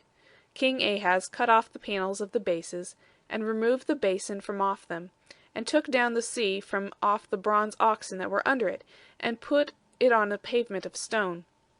The covered way for the Sabbath that they had built in the house, and the king's entry outside, turned he to the house of Yahweh, because of the king of Assyria. Now the rest of the acts of Ahaz which he did, aren't they written in the book of the Chronicles of the kings of Judah? Ahaz slept with his fathers, and was buried with his fathers in the city of David, and Hezekiah his son reigned in his place. Chapter 17. In the 12th year of Ahaz king of Judah, Hoshea the son of Elah began to reign in Samaria over Israel for 9 years. He did that which was evil in the sight of Yahweh, yet not as the kings of Israel who were before him. Against him came up Shalmaneser king of Assyria, and Hoshea became his servant, and brought him tribute. The king of Assyria found conspiracy in Hoshea, for he had sent messengers to So king of Egypt, and offered no tribute to the king of Assyria, as he had done year by year. Therefore the king of Assyria shut him up, and bound him in prison. Then the king of Assyria came up throughout all the land, and went up to Samaria, and besieged it 3 years. In the 9th year of Hoshea the king of Assyria took Samaria, and carried Israel away to Assyria, and placed them in Halah, and on the Habor, the river of Gozan, and in the cities of the Medes. It was so, because the children of Israel had sinned against Yahweh their God, who brought them up out of the land of Egypt, from under the hand of Pharaoh king of Egypt, and had feared other gods, and walked in the statutes of the nations, whom Yahweh cast out from before the children of Israel, and of the kings of Israel which they made. The children of Israel did secretly things that were not right against Yahweh their God, and they built them high places in all their cities, from the tower of the watchman to the fortified city. And they set them up pillars and asherim on every high hill, and under every green tree, and there they burnt incense in all the high places, as did the nations whom Yahweh carried away before them. And they worked wicked things to provoke Yahweh to anger, and they served idols, of which Yahweh had said to them, You shall not do this thing. Yet Yahweh testified to Israel and to Judah by every prophet and every seer, saying, Turn from your evil ways, and keep my commandments and my statutes, according to all the law which I commanded your fathers, and which I sent to you by my servants the prophets. Notwithstanding, they would not listen, but hardened their neck, like the neck of their fathers, who didn't believe in Yahweh their God. They rejected his statutes, and his covenant that he made with their fathers, and his testimonies which he testified to them. And they followed vanity, and became vain, and followed the nations that were around them, concerning whom Yahweh had commanded them that they should not do like them. They forsook all the commandments of Yahweh their God, and made them molten images, even 2 calves, and made an Asherah, and worshipped all the army of the sky, and served Baal. They caused their sons and daughters to pass through the fire, and used divination and enchantments, and sold themselves to do that which was evil in the sight of Yahweh, to provoke him to anger. Therefore Yahweh was very angry with Israel, and removed them out of his sight. There was none left but the tribe of Judah only. Also Judah didn't keep the commandments of Yahweh their God, but walked in the statutes of Israel which they made. Yahweh rejected all the seed of Israel, and afflicted them, and delivered them into the hand of spoilers, until he had cast them out of his sight. For he tore Israel from the house of David, and they made Jeroboam the son of Nebat king, and Jeroboam drove Israel from following Yahweh, and made them sin a great sin. The children of Israel walked in all the sins of Jeroboam which he did. They didn't depart from them, until Yahweh removed Israel out of his sight, as he spoke by all his servants the prophets. So Israel was carried away out of their own land to Assyria to this day. The king of Assyria brought men from Babylon, and from Cutha, and from Avva, and from Hamath and Sepharvaim, and placed them in the cities of Samaria instead of the children of Israel. And they possessed Samaria, and lived in the cities of it. So it was, at the beginning of their dwelling there, that they didn't fear Yahweh. Therefore Yahweh sent lions among them, which killed some of them. Therefore they spoke to the king of Assyria, saying, The nations which you have carried away, and placed in the cities of Samaria, don't know the law of the God of the land. Therefore he has sent lions among them, and behold, they kill them, because they don't know the law of the God of the land. Then the king of Assyria commanded, saying, Carry there one of the priests whom you brought from there, and let them go and dwell there, and let him teach them the law of the God of the land. So one of the priests whom they had carried away from Samaria came and lived in Bethel, and taught them how they should fear Yahweh. However, every nation made gods of their own, and put them in the houses of the high places which the Samaritans had made, every nation in their cities in which they lived. The men of Babylon made Succoth-Benoth, and the men of Cuth made Nergal, and the men of Hamath made Ashima, and the Avites made Nibaz and Tartak, and the Sepharvites burnt their children in the fire to Adramelech and Anamelech, the gods of Sepharvaim. So they feared Yahweh, and made to them from among themselves priests of the high places, who sacrificed for them in the houses of the high places. They feared Yahweh, and served their own gods, after the ways of the nations from among whom they had been carried. To this day they do what they did before. They don't fear Yahweh, neither do they follow their statutes, or their ordinances, or the law or the commandment which Yahweh commanded the children of Jacob, whom he named Israel, with whom Yahweh had made a covenant, and commanded them, saying, You shall not fear other gods, nor bow yourselves to them, nor serve them, nor sacrifice to them, but you shall fear Yahweh, who brought you up out of the land of Egypt with great power and with an outstretched arm, and you shall bow yourselves to him, and you shall sacrifice to him. The statutes and the ordinances, and the law and the commandment, which he wrote for you, you shall observe to do forevermore. You shall not fear other gods. You shall not forget the covenant that I have made with you, neither shall you fear other gods. But you shall fear Yahweh your God, and he will deliver you out of the hand of all your enemies. However, they did not listen, but they did what they did before. So these nations feared Yahweh, and served their engraved images. Their children likewise, and their children's children, as their fathers did, so they do to this day. Chapter 18. Now it happened in the 3rd year of Hoshea son of Elah, king of Israel, that Hezekiah the son of Ahaz, king of Judah, began to reign. He was 25 years old when he began to reign, and he reigned 29 years in Jerusalem, and his mother's name was Abi, the daughter of Zechariah. He did that which was right in the eyes of Yahweh, according to all that David his father had done. He removed the high places, and broke the pillars, and cut down the Asherah, and he broke in pieces the bronze serpent that Moses had made, for in those days the children of Israel burned incense to it, and he called it Nehushtan. He trusted in Yahweh the God of Israel, so that after him was none like him among all the kings of Judah, nor among them that were before him. For he joined with Yahweh. He didn't depart from following him, but kept his commandments, which Yahweh commanded Moses. Yahweh was with him, wherever he went forth he prospered, and he rebelled against the king of Assyria, and didn't serve him. He struck the Philistines to Gaza and its borders, from the tower of the watchman to the fortified city. It happened in the 4th year of King Hezekiah, which was the 7th year of Hoshea son of Elah, king of Israel, that Shalmaneser king of Assyria came up against Samaria, and besieged it. At the end of 3 years they took it. In the 6th year of Hezekiah, which was the 9th year of Hoshea king of Israel, Samaria was taken. The king of Assyria carried Israel away to Assyria, and put them in Halah, and on the Habor, the river of Gozan, and in the cities of the Medes, because they didn't obey the voice of Yahweh their God, but transgressed his covenant, even all that Moses the servant of Yahweh commanded, and would not hear it nor do it. Now in the 14th year of King Hezekiah, Sennacherib king of Assyria came up against all the fortified cities of Judah, and took them. Hezekiah king of Judah sent to the king of Assyria to Lachish, saying, I have offended, return from me. That which you put on me I will bear.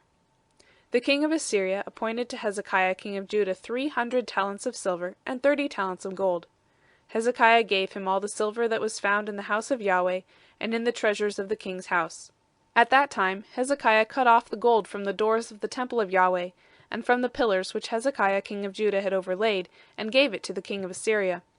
The king of Assyria sent Tartan, and Rabsaris, and Rabshakeh from Lachish to King Hezekiah, with a great army, to Jerusalem. They went up and came to Jerusalem. When they had come up, they came and stood by the conduit of the upper pool, which is in the highway of the fuller's field. When they had called to the king, there came out to them Eliakim, the son of Hilkiah, who was over the household, and Shebna the scribe, and Joah, the son of Asaph, the recorder.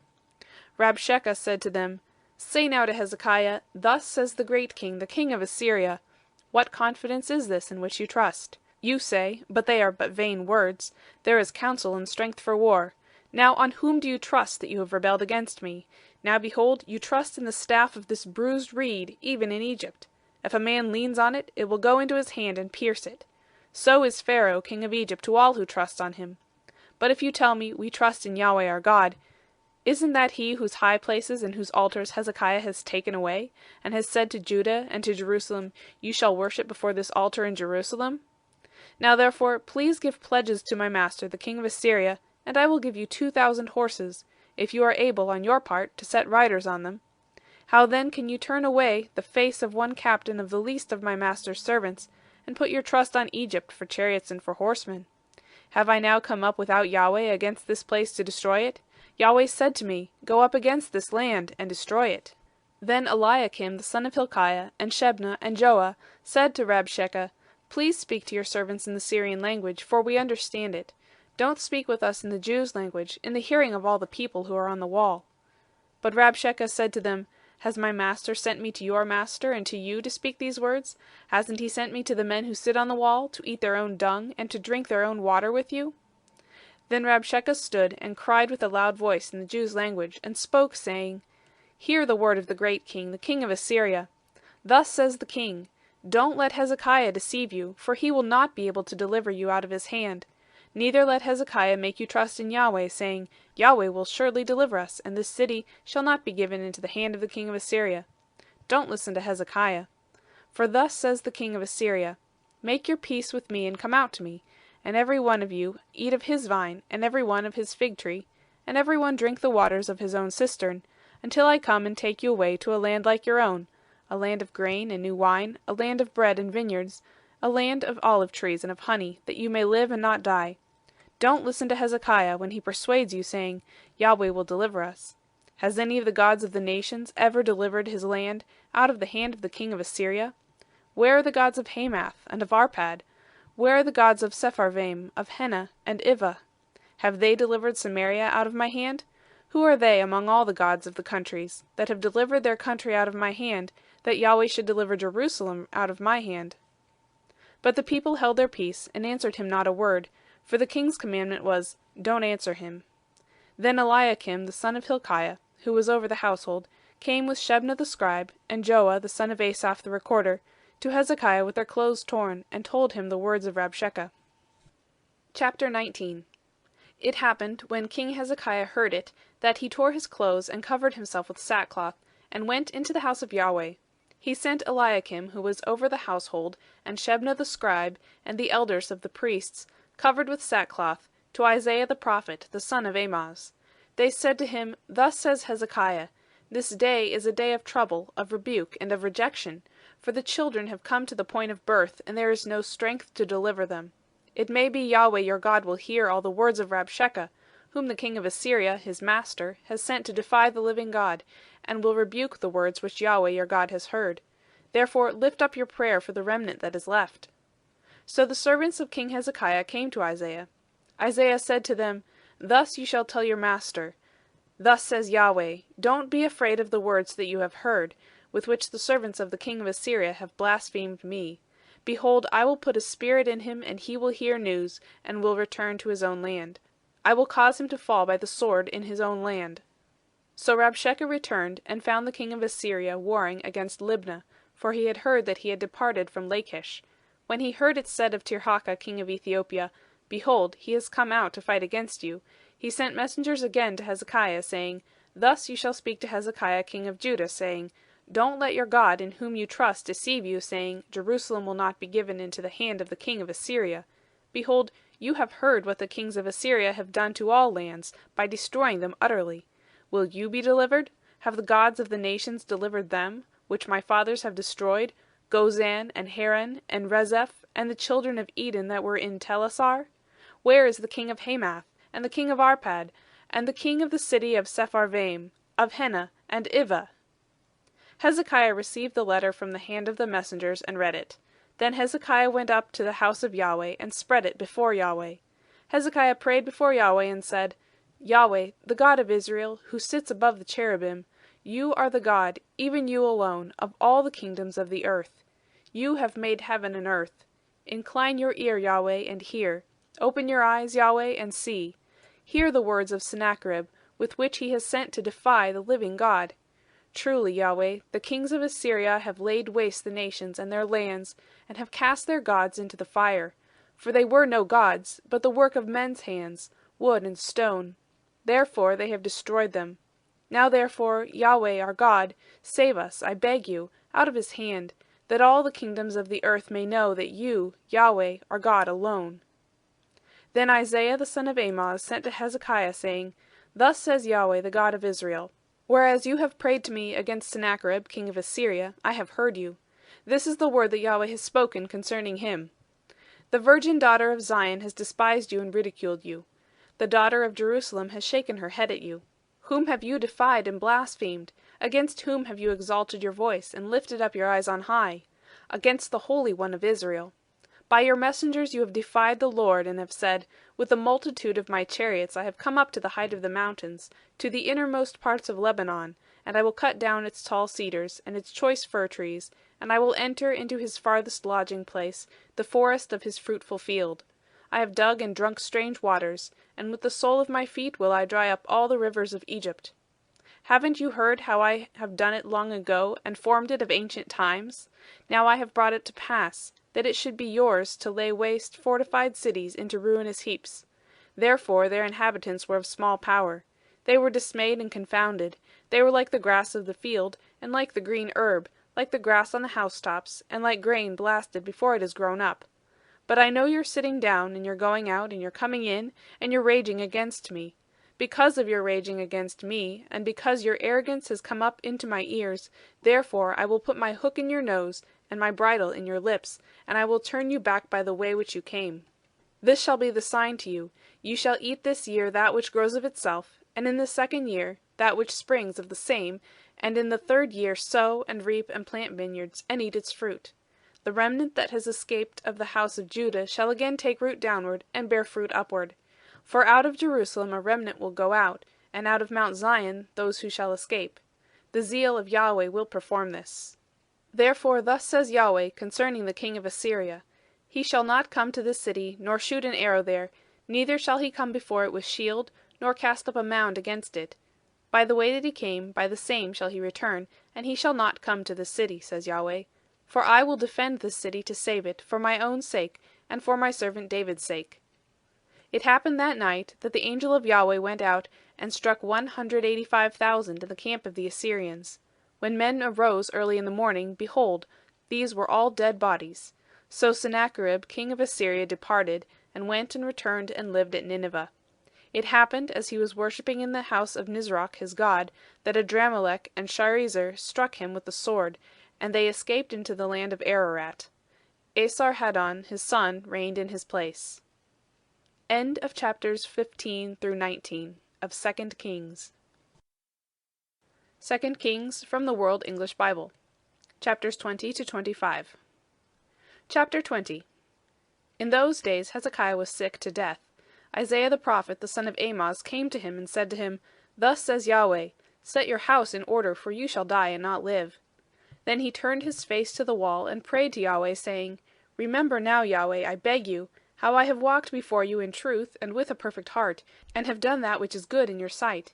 Hezekiah wept bitterly.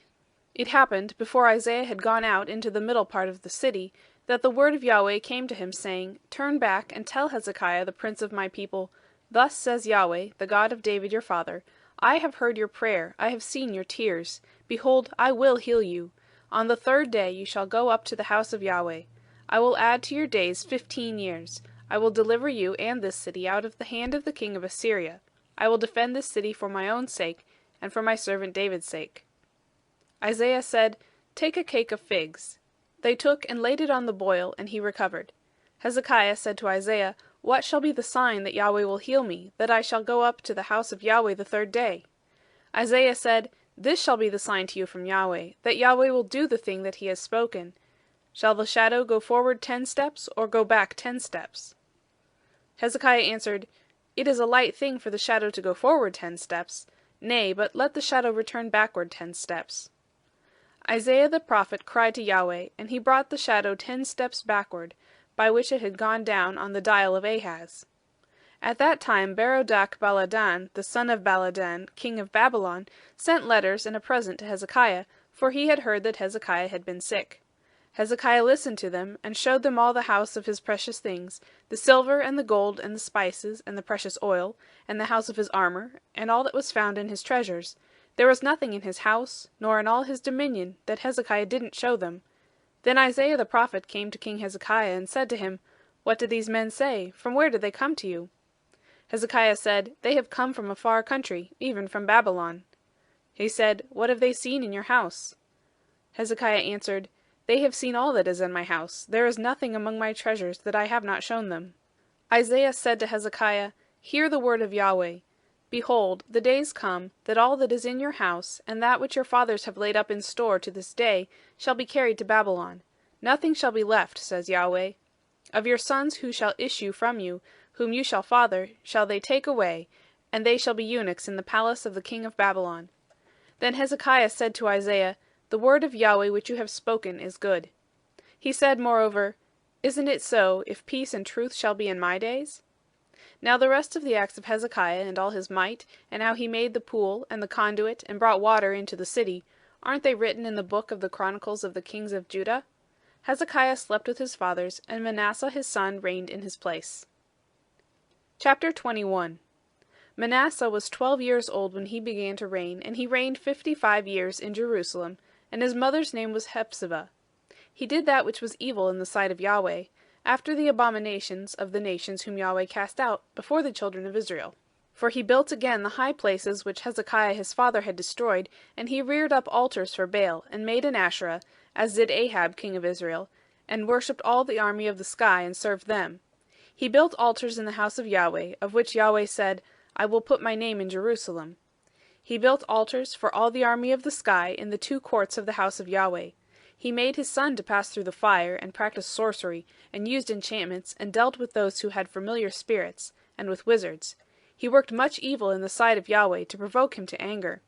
He set the engraved image of Asherah that he had made, in the house of which Yahweh had said to David and to Solomon his son, In this house, and in Jerusalem, which I have chosen out of all the tribes of Israel, will I put my name forever. Neither will I cause the feet of Israel to wander any more out of the land which I gave their fathers, if only they will observe to do according to all that I have commanded them, and according to all the law that my servant Moses commanded them. But they didn't listen, and Manasseh seduced them to do that which is evil more than the nations did, whom Yahweh destroyed before the children of Israel. Yahweh spoke by his servants the prophets, saying, Because Manasseh king of Judah has done these abominations, and has done wickedly above all that the Amorites did, who were before him, and has made Judah to sin with his idols, therefore thus says Yahweh, the God of Israel, Behold, I bring such evil on Jerusalem and Judah, that whoever hears of it, both his ears shall tingle. I will stretch over Jerusalem the line of Samaria, and the plummet of the house of Ahab, and I will wipe Jerusalem as a man wipes a dish, wiping it and turning it upside down. I will cast off the remnant of my inheritance, and deliver them into the hand of their enemies. They will become a prey and a spoil to all their enemies, because they have done that which is evil in my sight, and have provoked me to anger, since the day their fathers came forth out of Egypt, even to this day. Moreover, Manasseh shed innocent blood very much, until he had filled Jerusalem from one end to another, besides his sin with which he made Judah to sin, in doing that which was evil in the sight of Yahweh. Now the rest of the acts of Manasseh, and all that he did, and his sin that he sinned, aren't they written in the book of the Chronicles of the kings of Judah? Manasseh slept with his fathers, and was buried in the garden of his own house, in the garden of Uzzah, and Amon his son reigned in his place. Amon was 22 years old when he began to reign, and he reigned 2 years in Jerusalem. And his mother's name was Meshullemeth, the daughter of Haruz of Jotbah. He did that which was evil in the sight of Yahweh, as Manasseh his father did. He walked in all the way that his father walked in, and served the idols that his father served, and worshipped them. And he forsook Yahweh, the God of his fathers, and didn't walk in the way of Yahweh. The servants of Amon conspired against him, and put the king to death in his own house. But the people of the land killed all those who had conspired against King Amon, and the people of the land made Josiah his son king in his place.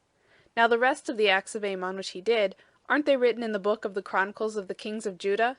He was buried in his tomb in the garden of Uzzah, and Josiah his son reigned in his place. Chapter 22. Josiah was 8 years old when he began to reign, and he reigned 31 years in Jerusalem. And his mother's name was Jedidah, the daughter of Adiah of Bozkath. He did that which was right in the eyes of Yahweh, and walked in all the way of David his father, and didn't turn aside to the right hand or to the left. It happened in the 18th year of King Josiah, that the king sent Shaphan, the son of Azaliah, the son of Meshullam, the scribe, to the house of Yahweh, saying, Go up to Hilkiah the priest, that he may sum the money which is brought into the house of Yahweh, which the keepers of the threshold have gathered of the people. Let them deliver it into the hand of the workmen who have the oversight of the house of Yahweh, and let them give it to the workmen who are in the house of Yahweh, to repair the breaches of the house, to the carpenters, and to the builders, and to the masons, and for buying timber and cut stone to repair the house. However, there was no accounting made with them of the money that was delivered into their hand, for they dealt faithfully. Hilkiah the high priest said to Shaphan the scribe, I have found the book of the law in the house of Yahweh. Hilkiah delivered the book to Shaphan, and he read it. Shaphan the scribe came to the king and brought the king word again, and said, Your servants have emptied out the money that was found in the house, and have delivered it into the hand of the workmen who have the oversight of the house of Yahweh. Shaphan the scribe told the king, saying, Hilkiah the priest has delivered a book to me. Shaphan read it before the king. It happened, when the king had heard the words of the book of the law, that he tore his clothes. The king commanded Hilkiah the priest, and Ahikam the son of Shaphan, and Achbor the son of Micaiah, and Shaphan the scribe, and Asaiah the king's servant, saying, Go inquire of Yahweh for me, and for the people, and for all Judah, concerning the words of this book that is found. For great is the wrath of Yahweh that is kindled against us, because our fathers have not listened to the words of this book, to do according to all that which is written concerning us. So Hilkiah the priest, and Ahikam, and Achbor, and Shaphan, and Asaiah, went to Huldah the prophetess, the wife of Shallum the son of Tikvah, the son of Harhas, keeper of the wardrobe. Now she lived in Jerusalem in the 2nd quarter. And they talked with her. She said to them, Thus says Yahweh the God of Israel, Tell the man who sent you to me, Thus says Yahweh, Behold, I will bring evil on this place and on its inhabitants, even all the words of the book which the king of Judah has read, because they have forsaken me, and have burned incense to other gods, that they might provoke me to anger with all the work of their hands. Therefore my wrath shall be kindled against this place, and it shall not be quenched. But to the king of Judah, who sent you to inquire of Yahweh, thus you shall tell him, Thus says Yahweh the God of Israel, Concerning the words which you have heard, because your heart was tender, and you humbled yourself before Yahweh, when you heard what I spoke against this place, and against its inhabitants, that they should become a desolation and a curse, and have torn your clothes, and wept before me, I also have heard you, says Yahweh. Therefore, behold, I will gather you to your fathers, and you shall be gathered to your grave in peace, neither shall your eyes see all the evil which I will bring on this place. They brought back this message to the king. Chapter 23. The king sent, and they gathered to him all the elders of Judah and Jerusalem. The king went up to the house of Yahweh, and all the men of Judah and all the inhabitants of Jerusalem with him, and the priests and the prophets and all the people, both small and great. And he read in their ears all the words of the book of the covenant, which was found in the house of Yahweh. The king stood by the pillar, and made a covenant before Yahweh, to walk after Yahweh, and to keep his commandments and his testimonies and his statutes with all his heart and all his soul, to confirm the words of this covenant that were written in this book. And all the people stood to the covenant. The king commanded Hilkiah the high priest, and the priests of the second order, and the keepers of the threshold, to bring forth out of the temple of Yahweh all the vessels that were made for Baal, and for the Asherah, and for all the army of the sky, and he burned them outside of Jerusalem in the fields of the Kidron, and carried their ashes to Bethel. He put down the idolatrous priests, whom the kings of Judah had ordained to burn incense in the high places in the cities of Judah, and in the places around Jerusalem, those also who burned incense to Baal, to the sun, and to the moon, and to the planets, and to all the army of the sky. He brought out the Asherah from the house of Yahweh, outside of Jerusalem, to the brook Kidron, and burned it at the brook Kidron, and beat it to dust, and cast its dust on the graves of the common people. He broke down the houses of the Sodomites that were in the house of Yahweh, where the women wove hangings for the Asherah. He brought all the priests out of the cities of Judah, and defiled the high places where the priests had burned incense, from Geba to Beersheba, and he broke down the high places of the gates that were at the entrance of the gate of Joshua the governor of the city, which were on a man's left hand at the gate of the city. Nevertheless, the priests of the high places didn't come up to the altar of Yahweh in Jerusalem, but they ate unleavened bread among their brothers. He defiled Topheth, which is in the valley of the children of Hinnom, that no man might make his son or his daughter to pass through the fire to Moloch. He took away the horses that the kings of Judah had given to the sun, at the entrance of the house of Yahweh, by the room of Nathan-Melech the officer, who was in the court, and he burned the chariots of the sun with fire. The king broke down the altars that were on the roof of the upper room of Ahaz, which the kings of Judah had made, and the altars which Manasseh had made in the two courts of the house of Yahweh, and beat them down from there, and cast their dust into the brook Kidron. Then the king defiled the high places that were before Jerusalem, which were on the right hand of the mountain of corruption, which Solomon king of Israel had built for Ashtoreth, the abomination of the Sidonians, and for Chemosh, the abomination of Moab, and for Milcom, the abomination of the children of Ammon. He broke in pieces the pillars, and cut down the Asherim, and filled their places with the bones of men. Moreover, the altar that was at Bethel, and the high place which Jeroboam the son of Nebat, who made Israel to sin, had made, even that altar and the high place he broke down, and he burned the high place, and beat it to dust, and burned the Asherah. As Josiah turned himself, he spied the tombs that were there in the mountain, and he sent and took the bones out of the tombs, and burned them on the altar, and defiled it, according to the word of Yahweh which the man of God had proclaimed, who proclaimed these things. Then he said, "What monument is that which I see?" The men of the city told him, "It is the tomb of the man of God, who came from Judah, and proclaimed these things that you have done against the altar of Bethel." He said, "Let him be. Let no man move his bones." So they let his bones alone, with the bones of the prophet who came out of Samaria. All the houses also of the high places that were in the cities of Samaria, which the kings of Israel had made to provoke Yahweh to anger, Josiah took away, and did to them according to all the acts that he had done in Bethel. He killed all the priests of the high places that were there, on the altars, and burned men's bones on them. And he returned to Jerusalem. The king commanded all the people, saying, "Keep the Passover to Yahweh your God, as it is written in this book of the covenant." Surely there was not kept such a Passover from the days of the judges who judged Israel, nor in all the days of the kings of Israel, nor of the kings of Judah. But in the 18th year of King Josiah was this Passover kept to Yahweh in Jerusalem. Moreover, Josiah removed those who had familiar spirits, and the wizards, and the teraphim, and the idols, and all the abominations that were seen in the land of Judah and in Jerusalem, that he might confirm the words of the law which were written in the book that Hilkiah the priest found in the house of Yahweh. Like him there was no king before him, who turned to Yahweh with all his heart, and with all his soul, and with all his might, according to all the law of Moses. Neither after him arose there any like him. Notwithstanding, Yahweh didn't turn from the fierceness of his great wrath, with which his anger was kindled against Judah, because of all the provocation with which Manasseh had provoked him. Yahweh said, "I will remove Judah also out of my sight, as I have removed Israel, and I will cast off the city which I have chosen, even Jerusalem, and the house of which I said, My name shall be there." Now the rest of the acts of Josiah and all that he did, aren't they written in the book of the Chronicles of the kings of Judah? In his days Pharaoh Necho king of Egypt went up against the king of Assyria to the river Euphrates, and King Josiah went against him, and Pharaoh Necho killed him at Megiddo when he had seen him. His servants carried him in a chariot dead from Megiddo, and brought him to Jerusalem and buried him in his own tomb. The people of the land took Jehoahaz the son of Josiah, and anointed him and made him king in his father's place. Jehoahaz was 23 years old when he began to reign, and he reigned 3 months in Jerusalem, and his mother's name was Hamutal, the daughter of Jeremiah of Libnah.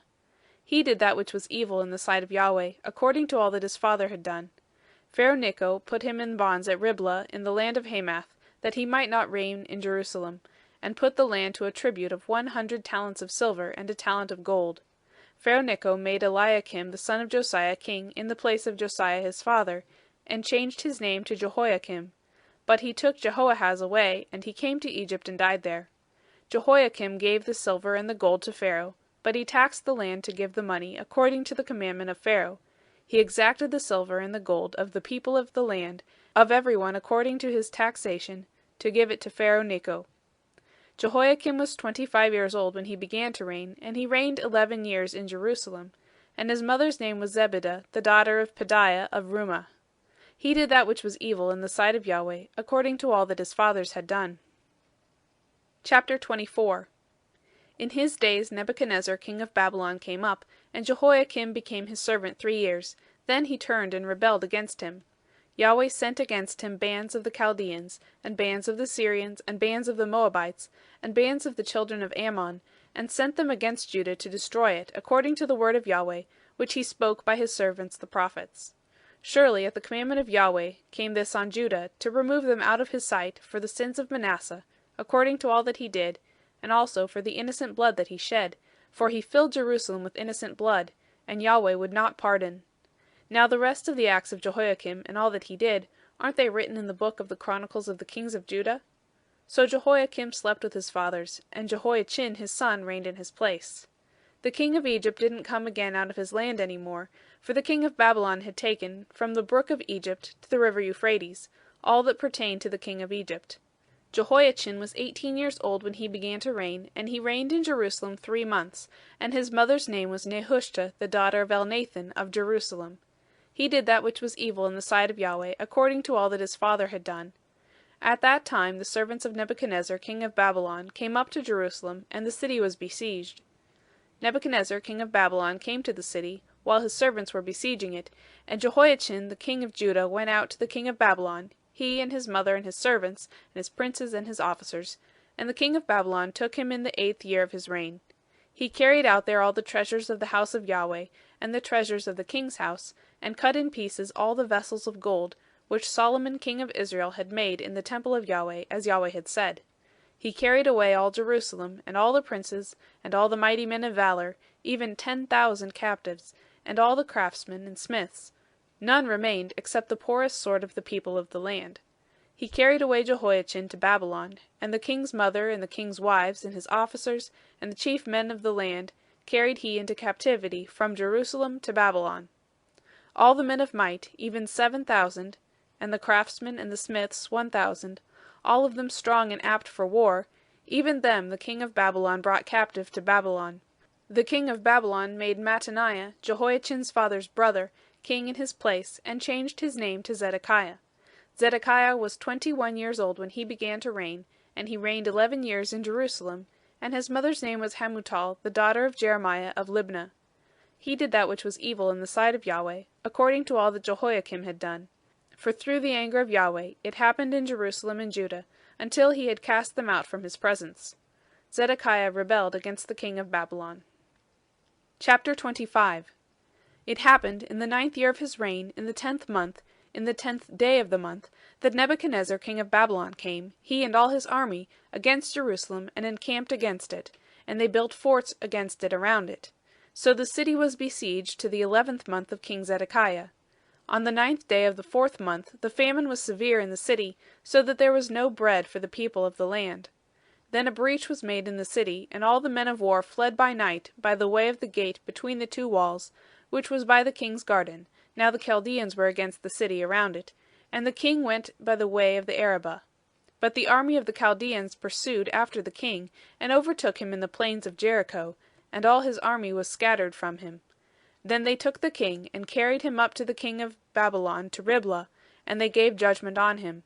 They killed the sons of Zedekiah before his eyes, and put out the eyes of Zedekiah, and bound him in fetters, and carried him to Babylon. Now in the 5th month, on the 7th day of the month, which was the 19th year of King Nebuchadnezzar king of Babylon, came Nebuzaradan the captain of the guard, a servant of the king of Babylon, to Jerusalem. He burnt the house of Yahweh and the king's house, and all the houses of Jerusalem, even every great house, burnt he with fire. All the army of the Chaldeans, who were with the captain of the guard, broke down the walls around Jerusalem.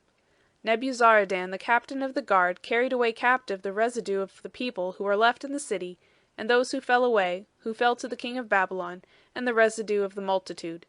But the captain of the guard left some of the poorest of the land to work the vineyards and fields. The Chaldeans broke up the pillars of brass that were in the house of Yahweh, and the bases, and the bronze sea that were in the house of Yahweh, and carried the brass pieces to Babylon. They took away the pots, the shovels, the snuffers, the spoons, and all the vessels of brass with which they ministered. The captain of the guard took away the fire pans, the basins, that which was of gold in gold, and that which was of silver in silver. The 2 pillars, the one sea, and the bases, which Solomon had made for the house of Yahweh. The brass of all these vessels was without weight. The height of the one pillar was 18 cubits, and a capital of brass was on it, and the height of the capital was 3 cubits, with network and pomegranates on the capital around it, all of brass, and like to these had the 2nd pillar, with network.